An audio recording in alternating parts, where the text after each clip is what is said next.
Pemirsa, pelaku usaha yang didominasi kaum perempuan di Kabupaten Gianyar dan perwakilan organisasi kewanitaan di Bali menyelenggarakan seminar sehari yang dilaksanakan di kantor Bupati Gianyar Selasa pagi.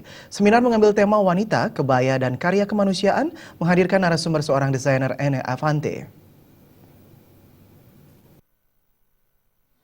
Menguatkan industri kreatif di Kabupaten Gianyar, seluruh elemen harus menghimpun dan memperkuat diri. Pembicara dalam seminar ini, Ana Avante mengatakan, dengan menguatkan komitmen untuk saling mendukung potensi dalam berkreativitas dipastikan akan tumbuh dengan baik.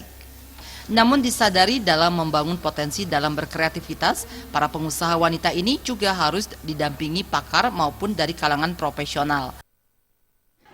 Kita tidak bisa berjalan sendiri, kita membutuhkan orang-orang profesional yang kelak bisa membuat Gianyar ini tidak hanya dilihat oleh Bali, tetapi juga dilihat oleh bangsa Indonesia dan juga mancanegara secara keseluruhan. Bahwa aset budaya bangsa, kreativitas anak negeri berada di Gianyar, Bali. Dalam kesempatan tersebut, Kepala Dinas Perindustrian dan Perdagangan Kabupaten Gianyar Wayan Swambe mengatakan, memperkuat industri kreatif di Kabupaten Gianyar, berbagai masukan akan dijadikan potensi untuk membuat terobosan positif.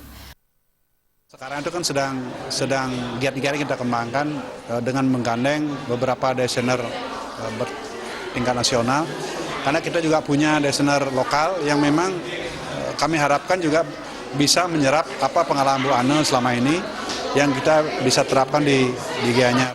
Di seminar tersebut juga terungkap menghadapi persaingan yang semakin ketat, upaya konservatif dalam melakukan usaha harus terus didukung pembenahan dan inovasi.